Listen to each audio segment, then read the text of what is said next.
Good morning students, তোমরা সবাই কেমন আছো? আশা করি তোমরা সবাই ভালো আছো। আমি কৌশিক স্যার। আজকে আমি তোমাদের সঙ্গে আলোচনা করব জেনারেল নলেজ থেকে ইতিহাসের 5টি প্রশ্ন উত্তর। তোমরা সবাই মন দিয়ে ভিডিওটি দেখবে।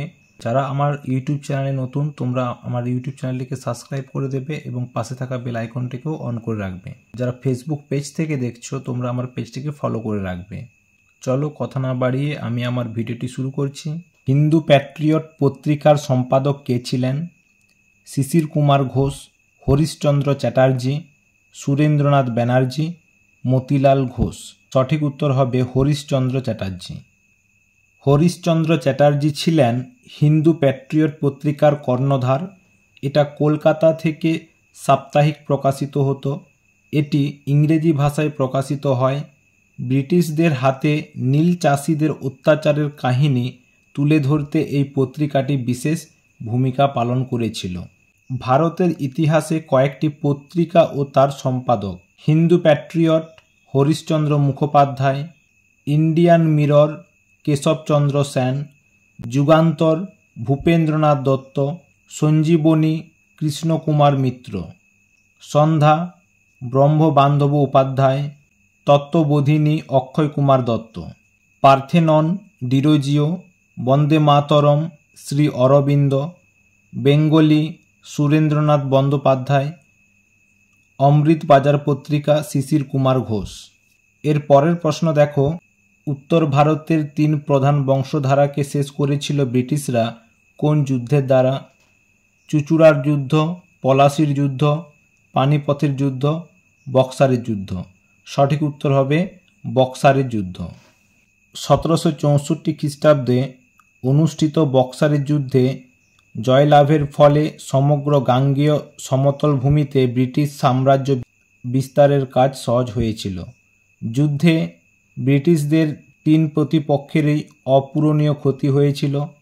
শাহ আলম ব্রিটিশদের বশ্যতা স্বীকার করে নিয়েছিলেন, মীর কাসিম গা ঢাকা দিতে বাধ্য হয়েছিলেন এবং শাহ সুজা ব্রিটিশদের তাড়া খেয়ে পলায়ন করতে বাধ্য হয়েছিলেন।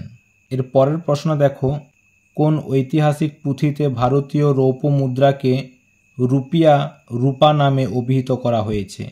ভগবদ্গীতা, পুরাণ, উপনিষদ, অর্থশাস্ত্র। সঠিক উত্তর হবে অর্থশাস্ত্র। চন্দ্রগুপ্ত মৌর্যের প্রধানমন্ত্রী চাণক্য অর্থশাস্ত্রের রচয়িতা ছিলেন।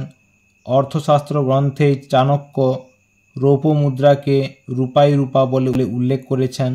এই গ্রন্থে আরও অনেক মুদ্রার উল্লেখ পাওয়া যায়, যেমন স্বর্ণ মুদ্রাকে বলা হয়েছে সুবর্ণ মুদ্রা, তাম্র মুদ্রাকে বলা হয়েছে তাম্র রূপা এবং সীসার মুদ্রাকে বলা হয়েছে শীষ রূপা প্রভৃতি।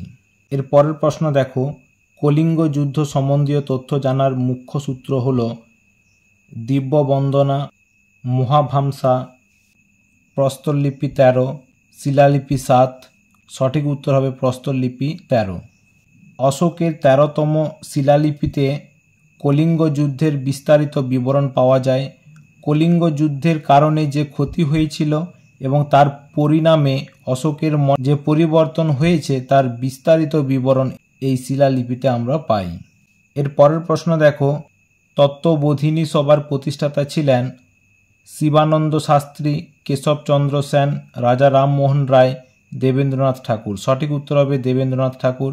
1839 সালের 6 অক্টোবর কিছু সংস্কারক হিন্দু ধর্ম ও সমাজ সংস্কারের উদ্দেশ্যে তত্ত্ববোধিনী সভা স্থাপন করেন। এই সভার অন্যতম প্রতিষ্ঠাতা সদস্য ছিলেন বিশ্বকবি রবীন্দ্রনাথ ঠাকুরের পিতা মহর্ষি দেবেন্দ্রনাথ ঠাকুর। আজকে এটুকুই। এরপরে নেক্সট ভিডিওতে পরে আরও 5টি প্রশ্ন উত্তর আলোচনা করে দেব। তোমরা সবাই ভালো থাকবে, সুস্থ থাকবে। টাটা।